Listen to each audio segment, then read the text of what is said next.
Hi guys, we are back for another book, that being Aquaman the Becoming.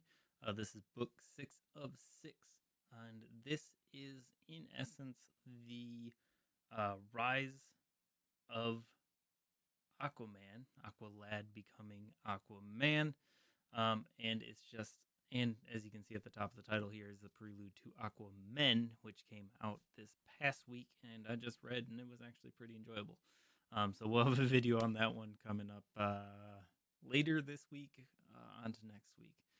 But yeah, just a synopsis. I'm here to read about recent release comic books and series.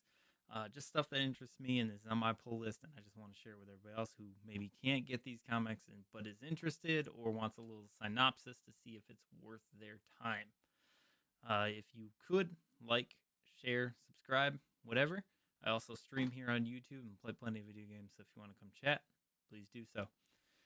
Now, these books have been pretty good. They had a good start in one, and then it slowed down a bit, and then the pace really jumped up, like 3, 4, 5, and got pretty interesting. But it's basically establishing a family around the new Aquaman in progress here. As you see on this cover, these will be spoilers to the series, but not this book.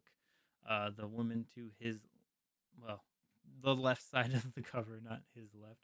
The left side of the cover happens to be his mother, and the woman kneeling in front of him happens to be his sister. So he has a family here. They are both Zabelian, I believe might be the term for that. They're from Zebel, the state that's pretty much warring with Atlantis and has a whole bunch of beef with them all the time. So there's a whole dynamic there. But there's been a lot of like lies and such spewed. But this is kind of the culmination of that mini storyline here, and it wraps up pretty well, and it continues over to the next part. But it's pretty much just Mira has to give a speech, and of course there's going to be a Zebel terrorist attack in the middle of it, and it's up to them to stop it. That would be the synopsis here. It's a good one. It's progressing Jackson's character here, and it's progressing the story. And I know a lot of people skip these books because it's kind of him on his own, and they're also leaning heavily into an LGBT thing with him because I believe he's bisexual. And I know that turned away a lot of readers, even though, it shouldn't, because it doesn't change him as a character. He's still a badass character, but there's also kind of the factor of people not knowing who he is if they weren't into Young Justice. So there's kind of a gap there, a void of people either thinking, oh, he's kind of a token gay character, or, oh, who is this guy, this black guy they're pushing on me, which is another thing that shouldn't exist. But some of these comic book buyers are of a certain age that they don't like branching out, which too bad, because the writers are all on board with all of this stuff. It's been phenomenal. But yeah, we will jump into spoilers of the book here. You'll see at the bottom of all my videos, I'll have it split into chapters: the safe side, the plot and review, and then we have the plot spoilers section. So we are going to jump into that now. So if you don't want to know more details here, this is the time when you got to hop out of the video here and go watch another one of mine, or go to your local comic book store. They'd love to see you. Now,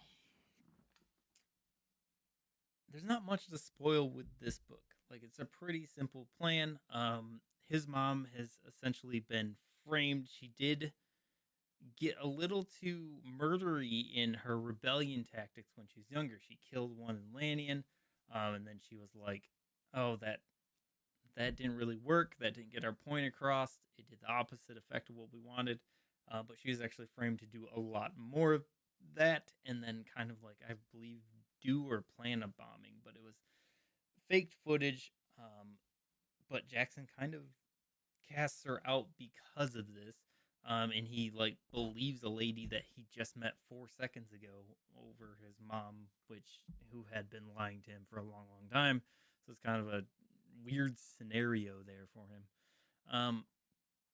But essentially they have to stop this bomb from going off where Mira is currently giving a speech about inclusivity and stopping conscriptions and all this good stuff and trying to be together a unit, you know? But the attack happens. There's hostages. Mira's trying to save everyone solo, but they're threatening to kill the hostages if she harms any of the rebels. And that's when Jackson, his mom, and sister roll in, and they start just throwing fists everywhere. There's actually a really cool moment where they come in from the ceiling, and Mira and him both can control water. As you see, he's got the Aquaman staff made of water there. They like snip the armor off of all the rebels, so they're no longer armored. Obviously, it would still be durable, but when everybody's durable, it's good. But in the ensuing fight, his mom takes a like huge hit, like a cruncher, to the side, and then she's all bloody and she's alive, but in horrible condition and falling comatose. This enrages him, and he just like sees red, and he just beats the snot out of the guy who did it, and actually has to be stopped by Aquaman himself, who finally shows up just a bit late because everything had been handled. And Mira still gives the speech. Jackson rushes his mom to Atlantean healers, and then he's fallen apart a bit there, and you see like a twist of his character where he's become really angry because his mom is still in a coma, and he kind of like blames himself. He blames people around him, and he actually goes into like his VR training session on max difficulty. Like he's got some anger issues going on, and that's kind of where the book leads off. Except the last page is Aquaman in a bar meeting Black Manta, also known as Jackson's father.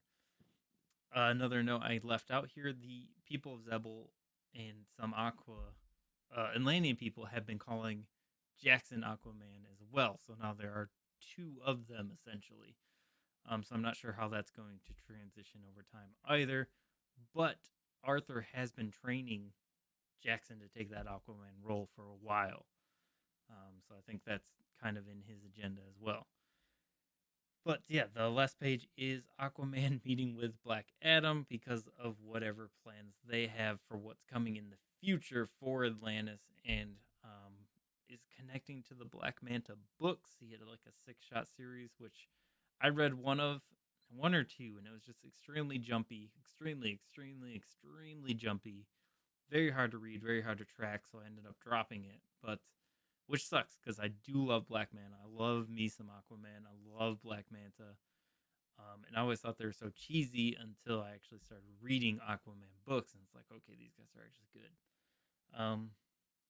Something that I do love about this series, Aquaman is just delightful. He's just this happy, like, long-haired, I don't know, he's almost like a chill surfer boy, almost. Like, he doesn't talk that way, but he's just so chill and happy, and he's just vibing, and everyone's his friend, and it's like, if you're not his friend, he'll punch you a little bit till you are. But Aquaman's just been a delight in this book. I absolutely love what they're doing with this character right now, and I hope they continue that energy for Aquaman going forward. Yeah, that's all I got for this one. So yeah, once again, like, subscribe, share, watch more videos, comments, kiss me, whatever, stuff. And catch the next one. I'll see you guys around.